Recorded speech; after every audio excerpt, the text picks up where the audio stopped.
Novices ou chevronnées, elles sont 10 à avoir opté pour une semaine 100% rugby. Un sport en vogue chez les filles, des clubs à Mons, Frameries et Soigny près de chez nous, pour 24 au total au niveau national. Une grande première donc, car même en France, pays de l'Ovalie, des stages comme celui-ci sont presque inexistants.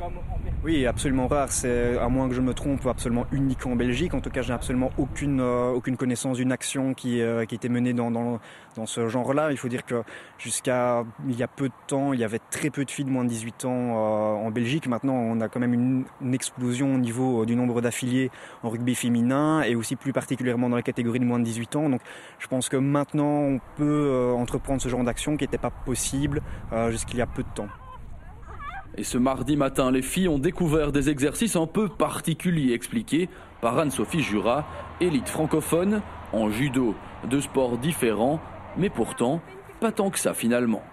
J'ai pas encore bien vu comment le rugby, comment on jouait au rugby, etc. J'ai pas encore pu assister à des matchs des filles, etc. Mais d'après ce que Camille et ce que le coach m'a raconté, il y a des trucs, par exemple les plaquages, etc. Enfin, c'est du contact et ça ressemble fort au judo. Et aussi, il faut savoir avoir un certain équilibre pour faire du rugby, au judo aussi. Enfin, il y a quelques similitudes qui peuvent être abordées dans les deux sports. Pour le reste des exercices, est-ce que vous vous rendez compte un peu de ce que ça peut vous amener dans le jeu ?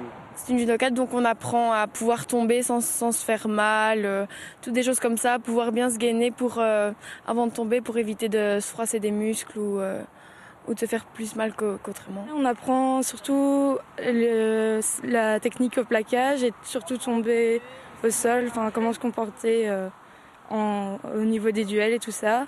Et c'est intéressant parce qu'on apprend à pas se blesser, tout ça. Et sur le terrain, l'ambiance est au rendez-vous, une valeur essentielle au rugby club de Mons. La moitié des filles inscrites provient du Cramoncio, où une équipe senior féminine évoluera cette année en championnat pour la première fois.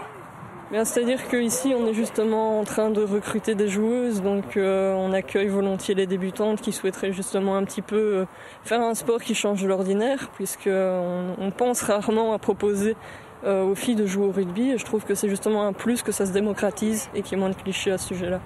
C'est surtout ma famille parce que mon père était dans le rugby, mon frère faisait du rugby et je venais souvent les voir jouer et j'ai eu envie de commencer. Et ça m'a plu directement, donc j'ai continué. C'est vrai qu'on dit souvent que c'est un sport de garçons, mais ça dépend juste des envies. Ici, c'est vrai qu'il y a de plus en plus de filles qui en font, il faut juste de l'entraînement. Et puis après, il y a des filles qui peuvent très bien arriver au niveau de certains garçons, donc pour moi, c'est la même chose. Dans 4 ans, la Belgique espère d'ailleurs se qualifier pour les Jeux de Rio où le rugby à 7 sera pour la première fois une discipline olympique.